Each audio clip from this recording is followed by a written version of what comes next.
আল্লাহ রাব্বুল আলামিন, আল্লাহর নাম নিতে ভালো লাগে না, কোরআন পড়তে ভালো লাগে না, মসজিদের ভিতর গিয়া নামাজ পড়তে ভালো লাগে না। হে বন্ধু, তার কারণটা হলো নামাজের মধ্যে মজা লাগে না, রোজার মধ্যে মজা লাগে না। ভালো কাজ করতে গেলে মনের মধ্যে তৃপ্তি লাগে না। মুয়াজ্জিন যখন মাইকের মধ্যে আজান দেয়, বন্ধু নামাজ পড়ার জন্য আল্লাহর মুখী হতে চায় না, মসজিদের ভিতর যেতে চায় না, ঠিক কিনা বলেন? আল্লাহর ভয় অন্তরের মধ্যে জাগ্রত হয় না, মসজিদ মুখী হতে চায় না, পরকাল মুখী হতে চায় না। তার কারণটা হলো তার কলবটা অন্ধকার হয়ে গেছে, কলবে মাইয়িত হয়ে গেছে। সুতরাং এই জায়গা থেকে আমাদের বেরিয়ে আসতে হবে। আমরা মুসলমান, আমরা জমিনের মধ্যে চিরদিন থাকার জন্য আসি নাই। মনে রাখবেন, মনে রাখবেন, 90 বৎসরের বৃদ্ধ মানুষের যেমন জানাজার নামাজ আমরা পড়েছি, 20 বৎসরের ঠেকরা যুবকের জানাজার নামাজ আমরা পড়েছি, একদিনের শিশু বাচ্চার জানাজার নামাজও আমরা, কথা বলে না কেন, কত জানাজার পড়েছি নামাজ, দিয়েছি কত দাফন, কোথায় যেন আছে আমারও তৈরি সাদা কাফন, জানাজার পড়েছি নামাজ, দিয়েছি কত দাফন, ঠিক কিনা বলে? হে আমার বন্ধুরা, সময় থাকতে হুঁশিয়ার হয়ে যাও, সাবধান হয়ে যাও।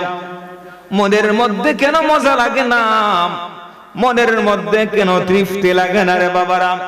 হে দুনিয়ার মুসলমান, আল্লাহর কোরআন শরীফকে ভালোবাসতে শিখুন, কোরআন শরীফের সাথে মহব্বত লাগান। কোরআন সুন্নাহর বয়ান শুনতে যাদের তৃপ্তি লাগবে, তাদের ঈমানটা হলো পরিপূর্ণ ঈমান। জুড়ে বলেন সুবহানাল্লাহ। ঈমানের যারা পরিপূর্ণ ঈমানদার, তাদের সমস্ত ইবাদত করতে, নামাজ পড়তে মজা লাগবে, রোজা রাখতে মজা লাগবে, কোরআন তেলাওয়াত করতে মজা লাগবে, কোরআনের বয়ান শুনতেও মজা লাগবে। আল্লাহ রাব্বুল আলামিন বলেন, وَإِذَا تُلِيَتْ عَلَيْهِمْ آيَاتُهُ زَادَتْهُمْ إِيمَانًا।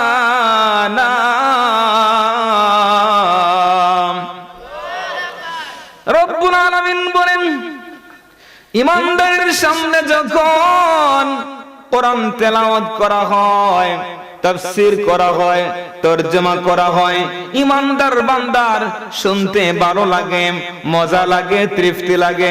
সুবহানাল্লাহ পড়েন, আল্লাহু আকবার বলেন না? সুতরাং আমরা আল্লাহর কোরআন এমন একটা গ্রন্থ, যেই কোরআন শরীফ মানুষ কবরের ভিতরে গেলে, হাসর, মিজান, পুলসিরাত প্রত্যেকটা জায়গায় বান্দার জন্য সুপারিশ করবে এবং জান্নাত পর্যন্ত পৌঁছায় দিবে। জোরে বলেন। হে আমার বন্ধুরা, কোরআন শরীফ থেকে একটা আয়াতে কারিমা তেলাওয়াত করেছি।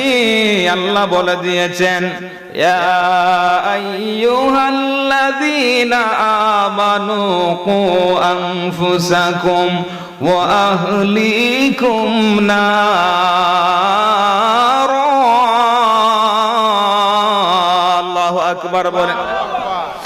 আল্লাহ রাব্বুল আলামিন বলেন, হে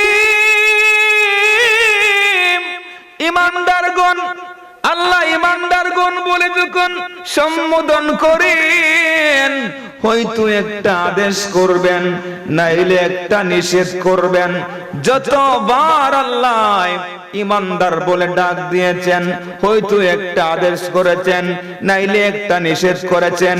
এই আয়াতের মধ্যে আল্লাহ রাব্বুল আলামিন বলেছেন, হে বন্ধুগণ, তোমরা নিজেরা জাহান্নামের আগুন থেকে বাঁচো এবং তোমাদের পরিবারকেও জাহান্নামের আগুন থেকে বাঁচাও। জোরে বলেন সুবহানাল্লাহ। পড়েন না। কে বলেছেন? আল্লাহ। আল্লাহ বলেছেন, বান্দাম তোমরা নিজেরা জাহান্নামের আগুন থেকে বাঁচো এবং তোমাদের পরিবার যারা তাদেরকেও জাহান্নামের আগুন থেকে বাঁচাও। হে আমার বন্ধুরা, একটা পরিবারের মধ্যে আপনি হলেন বাবা, আপনার সন্তানকে নামাজের কথা বলেন, জাহান্নামের আগুন থেকে যদি বাঁচাইতে চাও নিজের নামাজ পড়তে হবে, নিজের স্ত্রীকেও নামাজের কথা বলতে হবে, নিজের সন্তানদেরকেও নামাজের কথা বলতে হবে। কারণ আল্লাহ রাব্বুল আলামিন বলেছেন, হে দুনিয়ার ইমানদার মুসলমান, তোমরা নিজেরা জাহান্নামের আগুন থেকে বাঁচো এবং তোমাদের পরিবারকেও জাহান্নামের আগুন থেকে বাঁচাও। জোরে বলেন সুবহানাল্লাহ। আমাদেরকে জাহান্নামের আগুন থেকে বাঁচতে হবে, দুনিয়ায় তাকিয়া না কবরে গিয়া। কথা বলেন, এই দুনিয়া থাকতেই আমাদেরকে জাহান্নামের আগুন থেকে বাঁচতে হবে। বাঁচার জন্য অনেকগুলি পথ আছে না নাই? কবরের ভিতর গেলে আর কোনো সুযোগ থাকবে না। বহু নাফরমান বেনামাজি গাদ্দার আল্লাহকে বলবে, আল্লাহ জমিনের মধ্যে আরেকটা বার আমাকে পাঠিয়ে দিন, আমি নামাজ পড়ে আসবো, রোজা রেখে আসবো, গোলামি করে আসবো। আল্লাহ বলবেন, নাম নাফরমান 60 বছর দিয়েছি, 70 বছর দিয়েছি, 80 বছর দিয়েছি, জীবন একবার সিজদা করলে না, বাড়ির পাশেই তোর মসজিদ ছিল, একদিন নামাজ পড়লে না, তোর আর কোনো সুযোগ দেওয়া যাবে না, তুই বাঁচতেও পারবে না, আমি আল্লাহর আযাব থেকে তুই বাঁচতেও পারবে না। সুম্মা লা ইয়ামুতু ফিহা ওয়া লা ইয়াহইয়া, বাঁচতেও পারবে না, মরতেও পারবে না। ঠিক কিনা বলেন? আমার মরণের কতদিন বাকি আমি জানিলাম না গো আল্লাহ। জবান খুলে, আমার মরণের আমি জানিলাম না গো আল্লাহ, মরণের কতদিন। আজরাইল আসিয়া যখন হস্তে দিবা ধরি, আজরাইল হস্তে দিবা ধরি, তখন আমার মনাবাই করবা লুকালুকি আমি জানিলাম না গো আল্লাহ মোর। মারহাবা। আমার মরণের কতদিন বাকি আমি জানিলাম না গো আল্লাহ। হায় হায় 40 দিনের আগে বাইরে মৌতের নিশানি, 40 দিনের আগে বাইরে মৌতের নিশানি, জমাদতে বান্দিনি বেচুকে দিয়া আন্দি আমি জানিলাম না গো আল্লাহ। দিন বাকি আমার মরণের আমি জানিলাম না গো আল্লাহ। আল্লাহুম্মা সাল্লি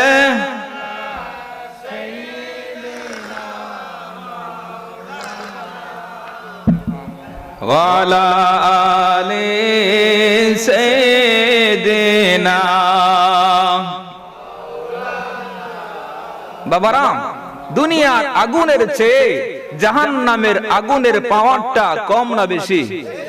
70 গুণ বেশি, 70 গুণ বেশি। জাহান্নাম এটা এমন একটা গর্ত হবে বাবা, সেটা কোনো আপনার দরজা থাকবে না, জানালা থাকবে না, ভেন্টিলেটর থাকবে না, এটার ভিতরে শুধুমাত্র আগুন আর আগুন, আগুন আর আগুন, সাপ আর বিচ্ছু।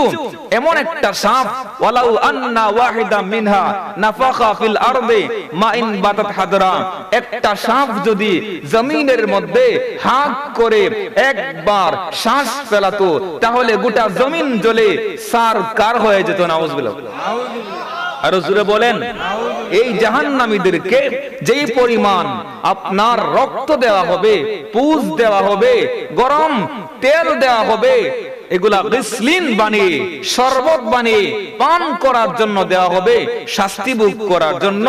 এক ফোঁটা রক্ত যদি জমিনের মধ্যে ঢেলে দেওয়া হয়, কিয়ামত পর্যন্ত জমিনের মধ্যে কোনো ফসল ফলবে না। নাউজুবিল্লাহ।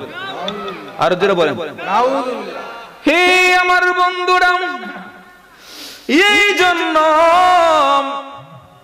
রব্বুল আলামিন বলেন এই আয়াতের মধ্যে দুইটা বিষয়কে আল্লাহ স্পষ্ট করে দিয়েছেন। আমাদেরকেও বাঁচতে হবে, আমাদের পরিবারকেও বাঁচাতে হবে, ঠিক কিনা বলেন?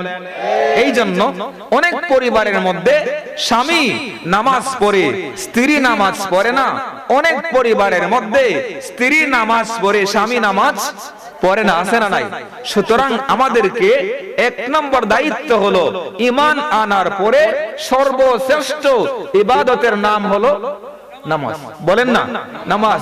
এই নামাজটা আপনার বিবি নামাজ পড়ে না, এই বিবির হাতের পাক খেয়ে যদি আপনি চাকরির মধ্যে যান, ব্যবসার মধ্যে যান, ক্ষেত কামারের মধ্যে যান, যেই দিকে যাইবেন বরকত শূন্য হয়ে যাবে।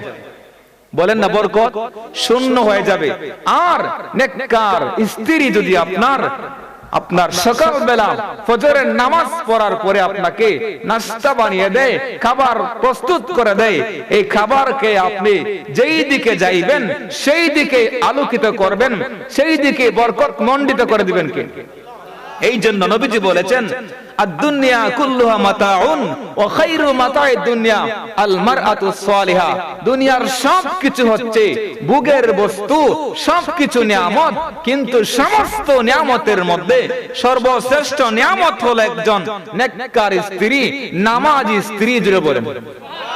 আজকে কেন আপনি স্বামী হিসেবে যদি আপনার স্ত্রী নামাজি না হয় তাহলে তাকে বাধ্য করতে হবে, যতক্ষণ তুমি নামাজ পড়বে না, যতক্ষণ পর্যন্ত তুমি নামাজ পড়বে না, তোমার হাতের খাবার আমি খাবো না। পারবেন? এটা কথা কয় না, এটা পারতো না। এটা পারলে দেখবেন একদম সোজা হইয়া নামাজ পড়বো, ঠিক না বেটি? কথা বলেন। সুতরাং যেই পরিবারের মধ্যে নামাজ নাই ওই পরিবারের মধ্যে আল্লাহর রহমত, বলেন না, রহমত নাই। যেই পরিবারের মধ্যে নামাজ আছে এই পরিবারের মধ্যে রহমত আছে কার? আল্লাহ। সুবহানাল্লাহ। হে আমার বন্ধুরা, আল্লাহ রাব্বুল আলামিন কোরআন শরীফের মধ্যে বলে দিয়েছেন ইন্নাস সালাতা কানাত আলাল মুমিনিনা কিতাবাম মাওকুতা। রব্বুল আলামিন বলেন নিশ্চয় নিশ্চয় ঠিক সময়ের মধ্যে নামাজ আদায় করা ফরজ করে দিয়েছেন, আবশ্যক করে দিয়েছেন। বন্ধু, প্রত্যেকটা নামাজের একটা শুরু ওয়াক্ত আছে আর একটা শেষ ওয়াক্ত আছে, আছে না নাই? যোহরের নামাজের একটা শুরু ওয়াক্ত আছে আর একটা শেষ ওয়াক্ত আছে, আসরের নামাজের একটা শুরু ওয়াক্ত আছে আর একটা শেষ ওয়াক্ত আছে। হে জমিনের মুসলমান, আল্লাহু আকবার বলেন। আল্লাহু আকবার। শুরু ওয়াক্ত শেষ ওয়াক্তের ভিতরে যদি আপনি নামাজটা আদায় করতে পারেন রে বাবা, 5টা ওয়াক্ত নামাজ আদায় করতে পারেন, মনে রাখবেন 24 ঘন্টা আমল নামার মধ্যে সওয়াব লিপিবদ্ধ করে ভরপুর করে দিবেন কে? জোরে বলেন কে? এই জন্য বন্ধুরা 5 ওয়াক্ত নামাজ আদায় করুন। 5 ওয়াক্ত নামাজ আদায় করার পরে শীতের রাত তাহাজ্জুদের নামাজ যদি সম্ভব হয়ে পড়তে পারো রে বাবা, রাতের আধারে যারা সিজদাতে রয়, দু চোখের স্রোতে নদী যেন বয়, চলনার হাত চানি যত আসক, পিছনে ফিরেও সে তাকায় না। যাদের হৃদয়ে আছে আল্লাহর ভয়, তারা কবো পথ বলে যায় না। আল্লাহর প্রেম ছাড়া এই দুনিয়ায় কারো কাছে কোনো কিছু চায় না। আল্লাহু আকবার, আল্লাহু আকবার। বাবারা, আপনাদের কষ্ট হইতেছে? কষ্ট হয় নাই তো? বলতেছিলাম 5 ওয়াক্ত নামাজ পড়লেন 24 ঘন্টা সওয়াব দিবেন একজন। জবান খুলে বলেন তিনি কে? আরো বলবনি, বুখারী শরীফের মধ্যে আছে, যেই সকল মুসলমান ভাইরাম যোহরের নামাজ পড়ছে, আসরের নামাজটা পড়ব, কলবটা জ্বলন্ত থাকে মসজিদের মধ্যে। এমন এমন বাবার বয়সী মুরব্বিরা আছেন, তারা মসজিদের ভিতরে গিয়া যোহরের নামাজ পড়লেন, আসরের নামাজটা পড়বে নিয়ত করে, আবার আসরের নামাজ পড়লে মাগরিবের নামাজটা আদায় করবে, মাগরিব পড়লে এশার নামাজ আদায় করবে। হে বন্ধু, এইরকম ভাবে যে সকল মুসলমান নামাজ আদায় করবে, মুআল্লাকুন বিল মাসাজিদ, কলবটা জ্বলন্ত থাক নামাজের দিকে, তাদের সম্মান আল্লাহ দুনিয়ার মধ্যে বাড়িয়ে দিবেন, আখিরাতের মধ্যে বাড়ায় দিবেন। আখিরাতের মধ্যে কেমন বাড়ানি বাড়াই বড়ে বাবা, হাসরের মাঠ যেদিন কায়েম হয়ে যাইব, মাথার 1 মাইল উপরে সূর্য আসবে। কয় মাইল? 1 মাইল উপরে সূর্যের তাপে মাথার মগজ গলে গলে আপনার নাকের ছিদ্র দিয়া বের হবে, মুখ দিয়া বের হবে, পশমের গুড়া দিয়া বের হবে রে বাবা। জিহ্বাটা লম্বা হইতে হইতে নাভির নিচ পর্যন্ত চলে আসবে। হে মুসলমান ভাইরা, সেই কঠিন মুসিবতের দিন পিপাসা লাগবো আমরার মা আমরার সাথী হবে না, বাবা আমরার সাথী হবে না, বন্ধু বান্ধব কেউ আমার সাথী হবে না রে বাবা। আল্লাহর আরশের ছায়া ছাড়া কোনো ছায়া সেদিন থাকবে না। আল্লাহর হাবিব বলেন, ওয়া রাজুলুন কলবুহু মুআল্লাকুন বিল মাসাজিদ। জমিনের মধ্যে যারা 5 ওয়াক্ত নামাজ, যাদের কলবটা জ্বলন্ত থাকবে, আল্লাহ রাব্বুল আলামিন হাসরের ময়দানে আরশে আজিমের ছায়ার মধ্যে তাদেরকে বসার সুন্দর একটা ব্যবস্থা করে দিবেন। জুড়ে বলেন সুবহানাল্লাহ, আল্লাহু আকবার বলেন না? আল্লাহু আকবার। এই হাসরের মাঠে আরশে আজিমের ছায়ার মধ্যে আমরা বসতে চাই? বলেন চাই? চাই না মনে? একটু হাত তুলে দেখান। আল্লাহ, ইয়া রাসূল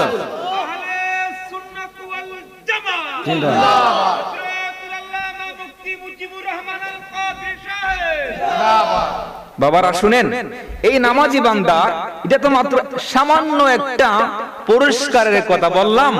আরশের জায়গায় ছায়া তো পাবেন, তো পাবেন। হাসরের ময়দানে আমাদের নবীও কিন্তু আপনার জন্য আমার জন্য হাউজে কাউসারের পানি পিলানোর ব্যবস্থা করে দিবেন। ফুল সিরাতের ফুল পাড়ি দিয়ে জান্নাতে নেওয়ার ব্যবস্থা করে দিবেন। আপনার নেকির পাল্লার মধ্যে যখন আমলনামা ওজন দিবেন, সেখান থেকেও কিন্তু আমাদের নবী উদ্ধার করার ব্যবস্থা করে দিবেন। আর জোরে বলেন, হে আমার বন্ধুরা, এই জন্য আমরা আর কোনো অলসতা করব না, মুয়াজ্জিন যখন মাইকের মধ্যে আযান দেয়, আমি নিজে নামাজ পড়ব, সন্তানটারও নামাজ পড়াবো, আমার পরিবারকেও নামাজের ব্যবস্থা করে দিব। রাজি আছেন? আল্লাহ রাব্বুল আলামিন বলেন, ইয়া আইয়ুহাল্লাযীনা আমানু লা তুলহিকুম আমওয়ালুকুম ওয়ালা আওলাদুকুম আন যিকরিল্লাহ ওয়া মান ইয়াফআল যালিকা ফাউলাইকা হুমুল খাসিরুন।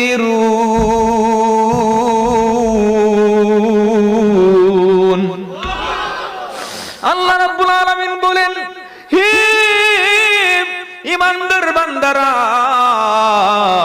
তোমাদেরকে যেন তোমাদের সন্তান উদাসীন না করে, গাফিল না করে, তোমাদের সন্তান তোমাদের সম্পদ যেন আল্লাহর পথ থেকে উদাসীন না করে, নামাজ থেকে উদাসীন না করে, গাফিল না করে। জোরে বলেন সুবহানাল্লাহ। আল্লাহ বলেছেন তোমাদের সন্তান তোমাদের সম্পদ যেন আখিরাত ভুলিয়ে না দেয়, পরকাল ভুলিয়ে না দেয়। দেখেন আল্লাহ আমাদেরকে সতর্ক করছেন, সাবধান করছেন। বহুত মানুষ আছে যারা সম্পদ পেয়ে আল্লাহকে ভুলে যায়, সন্তান পেয়ে ক্ষমতাওয়ালা হয়ে গেছে, আল্লাহকে ভুলে যায়, রাসূলকে ভুলে যায়, আখিরাত ভুলে যায়, নামাজে ধর্ম করতে করতে কবরে চলে যায়। ঠিক কিনা? খালি তারিখ করে চুলটা দাড়িটা পাক হোক, এরপর নামাজ ধর্ম। ও এখনো বিয়া করছি না, শাদী করছি না, এত তাড়াতাড়ি কেন নামাজ? কথা কয় না, কথা বলেন না কেন? আরে বাবা, আজরাইল কি তোমার দাড়ি পাকলেই তোমার কাছে আইবো, নাইলে আইতো না, এরকম কথা আছে না? তা কথা বলেন না কেন? সুতরাং এইরকম তারিখ করবেন না। হুজুর হজ ফরজ হইছে, জীবনে হজ করতো না, হজ করে না, তারিখ করে। তারিখ কই আমার বিল্ডিং এর ছাদটা ঢালাই দিয়া লই, 2 তলা দিছি, হুজুর একটু দোয়া করবেন। আমি 3 তলার ছাদটা একটু ঢালাই দিয়া লই, 4 তলার ছাদটা ঢালাই দিছে, হুজুর একটা গাড়ি কিনে লই। এইরকম কিনতে কিনতে মালাকুল মউত এসে, কথা কয় না, মালাকুল মউত এসে হাজির। সুতরাং তারিখ করতে করতে বহু নাফরমান, বহু মুসলমানের বাচ্চা, মুসলমান গাদ্দার কবরের মধ্যে চলে গিয়েছে। ঠিক কিনা বলেন? সুতরাং দিন তারিখ করবেন না। এই মুহূর্তে আপনি জমিনের উপরে আছেন, কালকে আপনার বাড়ি কবরের নিচেই হতে পারে কিনা? চোখেরই পলকে তুমি হতে পারো, কথা কয় না, কথা কয় না, চোখেরই পলকে তুমি হতে পারো, চিরতরে বন্ধ হবে এলান তোমারই নাম মসজিদের মাইকে, হবে এলান তোমারই নাম মসজিদের মাইকে। বাড়িওয়ালা নাই রে ইয়াতে, বাড়িওয়ালা নাই রে বাড়ি, যাদের সাথে চলতে তুমি তাকতে দিবানিস, জানাজায় শরীক হবে তোমার প্রতিবেশী,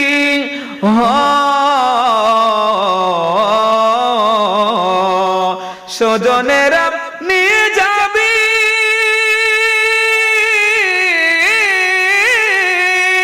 স্বজনেরা নিয়ে যাবে তোমার পালকিতে।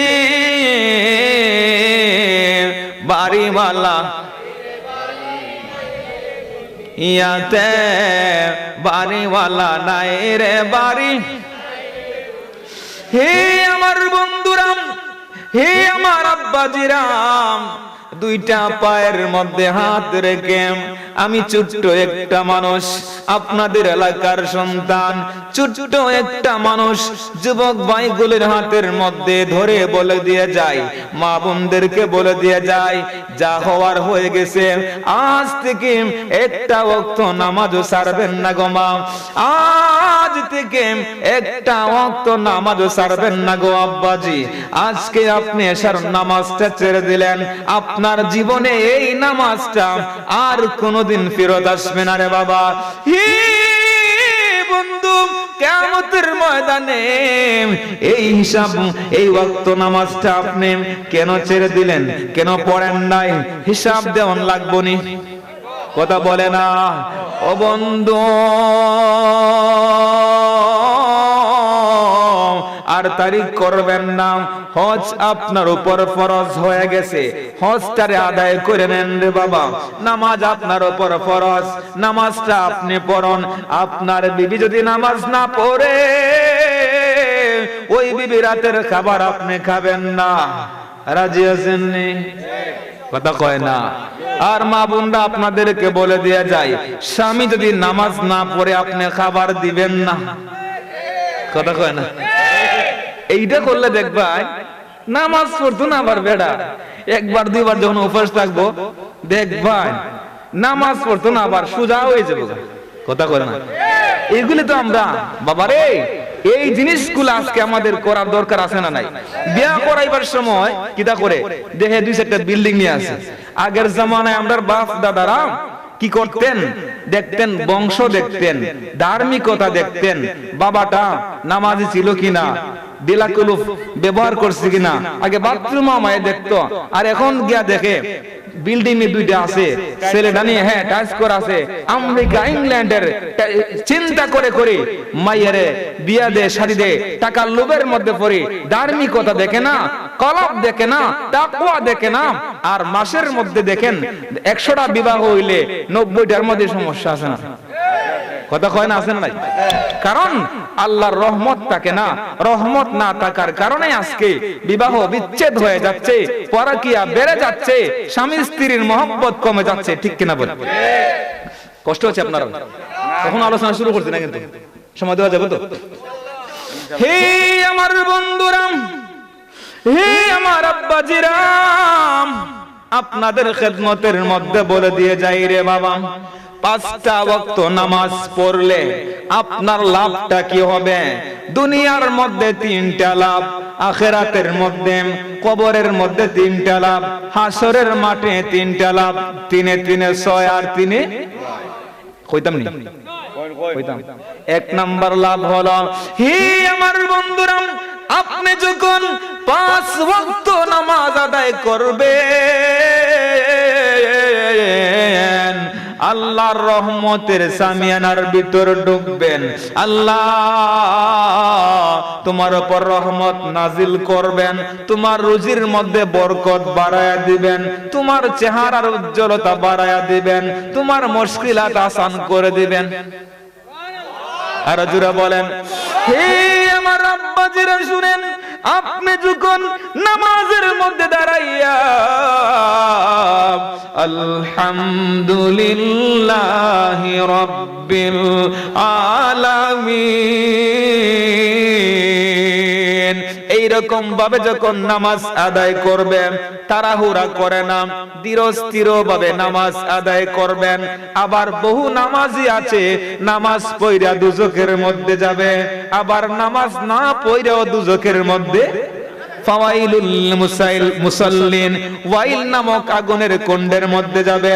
হে আমার বন্ধুরা, নামাজ পড়ে বেহেশতের মধ্যে যাবে, নামাজ না পড়েও বলেন না, নামাজ পড়ে একদম বেহেশতে যাবে, নামাজ পড়া দুজকও যাইব। কোন প্রকার নামাজি? নামাজের মধ্যে দাঁড়াইয়া দোকানের হিসাব শুরু করে দেয়, আছে না? নামাজ দাঁড়াইয়া যত আপনার তাড়াহুড়া আছে, রুকু আর সিজদা কেমনে যে তুফান যে শুরু করছে, তো বোঝা যায় যেমন পিছন দিক দিয়ে কেউ বেন্দালিয়া দৌড়াইতেছে। কথা কয় না? সারাদিন আড্ডাবাজি, আটে বাজারে, রাস্তায় ঘাটে, দোকানে পাটে, এত তাড়াহুড়া নাই, কিন্তু আল্লাহর সাথে কথা বলবে দুনিয়ার যত ব্যস্ততা আছে। ঠিক না বেটি?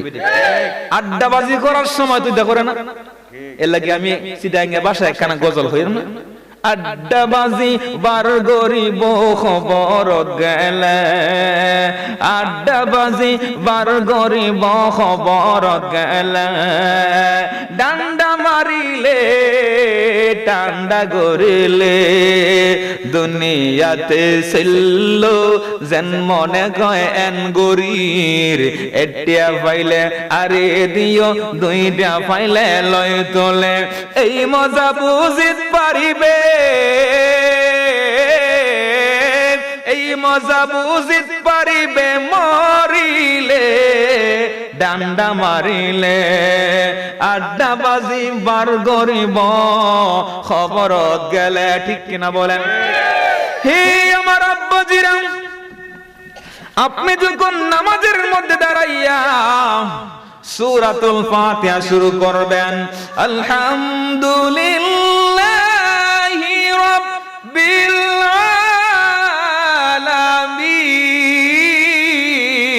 আলামিন আমার আল্লাহ জবাব দিবেন হামিদানি আবদি আবার যখন বলবেন আর রহমানির রহিম আমার আল্লাহ বলবেন ইসনা আলাইয়া আবদি আবার যখন বলবে মালিক ইয়াউমিদ্দিন আমার আল্লাহ জবাব দিবেন মাজ্জাদানি আবদি এই রকম ভাবে আপনি যখন একজন মুসলমান ভাইয়ের সাথে কথা বলবেন কথা বললে কথার উত্তর দেওয়ার সুযোগ দেওয়ান লাগবে না একতরফা কথা বললাম সালাম কালাম বলতে বলতে বলতে বলতে সুযোগ দিলাম না এটা কি হলো আল্লাহর সাথে যে আপনি কথা বলবেন আল্লাহ তো প্রত্যেকটা কথা রিপিট উত্তর দিচ্ছেন তাহলে আপনি যে শুধু একতরফা গিয়ে একদম তুফান যে চালাইছে রুকু ঠিক মতন করে না অথচ আপনার রুকু থেকে সোজা হয়ে দাঁড়ানোটা কি ওয়াজিব দুই সিজদার মাঝখানে বসাটা কি সোজা হয়ে বসাটা ওয়াজিব এই যে তুফান শুরু করছে তুফান তুফান এই যে আল্লাহর সাথে কথা বলবে আল্লাহর কথাটার উত্তর দেওয়ার সুযোগ দেওয়া লাগবে না কথা কয় না হে আমার মুসলমান ভাইরা শুনেন আপনি যখন আল্লাহর ধ্যানে আল্লাহর খেয়ালে এই তো আমার সামনে আল্লাহ আল্লাহ আমি আপনার সাথে কথা বলতেছি আল্লাহর ধ্যানে আল্লাহর কাছে নামাজ পড়বেন আপনার প্রত্যেকটা কথার জবাব দিবে আল্লাহ আপনি যখন মাথাটারে কপালটারে জমিনের মধ্যে লাগায় দিবেন আকরাবু মা ইয়াকুনুল আবদু মির রাব্বিহি ওয়া হুয়া সাজিদুন হি মুসলমান ভাইরা আপনার কপালটা যখন মাটির মধ্যে লেগে যাবে আল্লাহর একেবারে কাছের মধ্যে আপনি চলে যাবেন আল্লাহ ফেরেশতাগণকে ডাক দিয়া বলবেন হে আমার ফেরেশতারা তোমরা সাক্ষ্য থাকো আমার বান্দার জীবনের গুনাহ মাফ করে দিলাম দুই নম্বরে আমার বান্দার কপালটা মাটির মধ্যে লাগতে দিব না আমার বান্দার কপালটা যেন মাটির মধ্যে না লাগিয়া আমি আল্লাহ রব্বুল আলামিনের কুদরতের কদমের মধ্যে লাগিয়া যায় জুড়ে বলেন আল্লাহু আকবার বলেন হে আমার বন্ধুরা নামাজি বান্দার দুনিয়ার মধ্যে তিনটা মর্যাদার কথা বললাম এবার শুনো মৃত্যুর সময় মালাকুল মউত আসার আগে একদম ফেরেশতা আসিয়া বলবে আল্লাহ তাখাফু ওয়া লা তাহজানু ওয়া আবশিরু বিল জান্নাহ হে আল্লাহর বান্দা গোটা জীবন নামাজ আদায় করেছো রে বান্দা গোটা জীবন দান খয়রাত করেছো গোটা জীবন সত্য কথা বলেছো সুদের লেনদেন করো নাই কার বয়ে ঘুষের লেনদেন করো নাই কার বয়ে আর একজনের জমির আইল কাটো নাই কার বয়ে গীবত করো নাই আল্লাহর বয়ে হে আল্লাহর বান্দা আজ তোমার কোনো ভয় নাই আজকে তোমার কোনো টেনশন নাই আজকে তোমার কোনো চিন্তা নাই আজকে চলো তোমাকে জান্নাতের সুসংবাদ দেওয়ার জন্য এসেছি জোরে বলেন সুবহানাল্লাহ।